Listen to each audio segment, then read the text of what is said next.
सबैको कुरा त सुनिहाल्नुभयो। अब काठमाडौँलीको नि सुन्नुहोस्।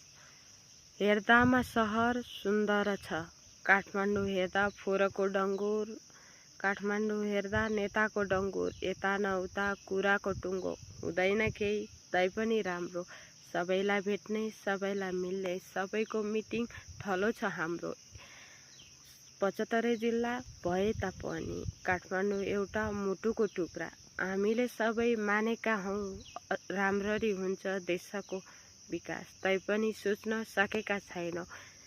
देशको भेष भनेर चिनिने काठमाडौँ सहर, तैपनि बिक्री छ हाम्रो।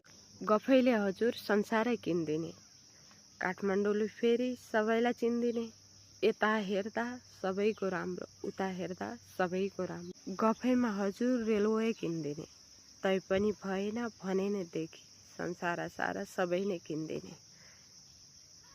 यतिको मान्छे भेटिन पनि गाह्रो छ हजुर नेपालमै हुने, नेपालको फेरि काठमाडौँमै हुने।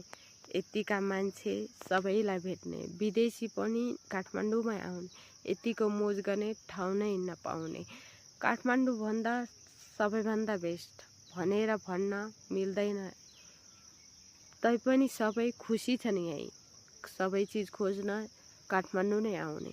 यतिका गर्दा पनि फेरि काठमाडौँ भन्दा अन्त मन नजाने।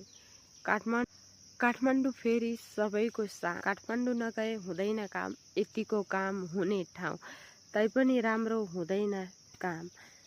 आजको भोलि भन्दैमा बित्छ, 1 महिना 1 वर्ष कति पो हो, तैपनि राम्रो मान्नै पर्छ। काठमाडौँ जस्तो कोही पनि छैन। काठमाडौँ एउटा जिल्ला होइन, काठमाडौँ एउटा मुटुको टुक्रा।